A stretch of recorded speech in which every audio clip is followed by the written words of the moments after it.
English Shorthand Senior Speed, July 1996. Ready? Start. Ladies and gentlemen, I have great pleasure to be with you today to take part in the annual general meeting of the Indian Chamber of Commerce and Industries, Calcutta. At the outset, I would like to thank the organizers for inviting me to address this meeting. You are very well aware that our 5-year plans have given a big hope to our people for a better future. There are signs of development in our farms and factories. By and large, there has been a commendable display of mutual goodwill between different sections of our ancient society. I am aware that we are passing through a rather difficult period at the present moment, particularly in regard to economic conditions in our country. Unfortunately, agricultural production during the last few years did not show as great an increase as was expected at one time. As a result, there is shortage in food items and increase in their prices. We had a very bitter lesson from our experience during the last 1 year. First and foremost, efforts to increase agricultural production on a long-term basis deserve the highest priority. I wish to point out in this connection that our food production increased at the rate of 4% per annum.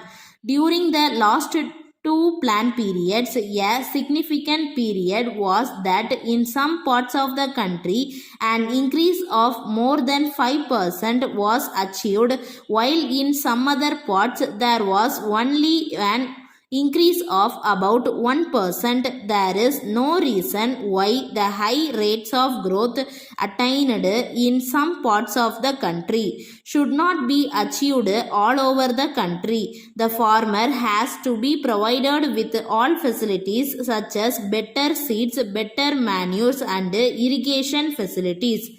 The government is trying to do its best in this regard. However, the agricultural departments in the states have to be much more active. They must have more accurate figures about the production of different crops. The government must not allow only work for the supply of all the facilities required by the farmers, but it must also see to it that they are fully utilized. There must be a common and consistent link between these departments and the farmers so that one helps and supports the others.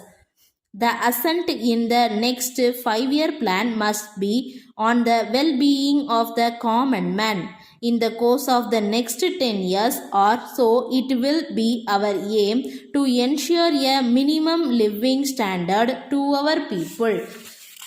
In the realization of this objective, the private sector will necessarily have to play an important role. With this in view, the investment envisaged in the private sector as a whole would be more than 40% of the total investment in the next 5-year plan.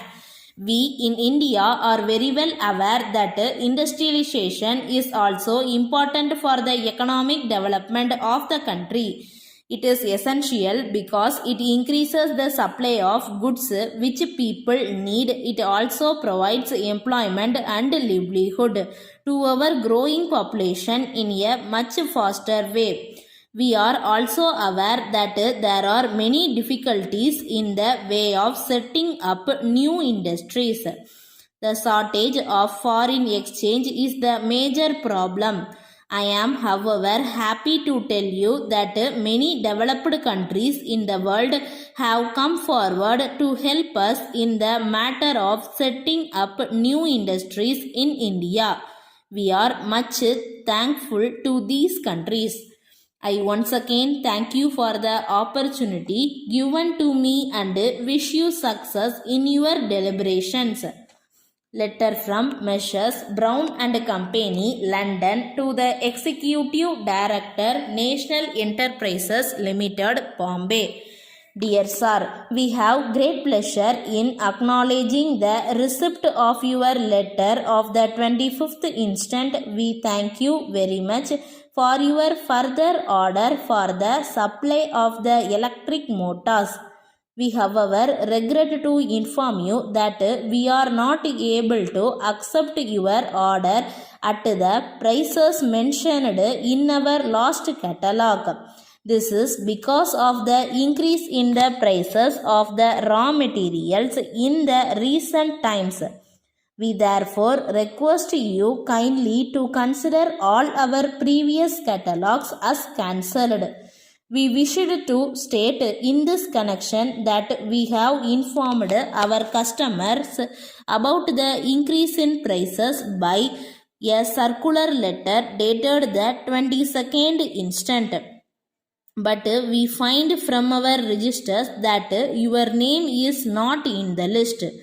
It must have been omitted through some mistake on the part of our staff, for which we tender our sincere apologies.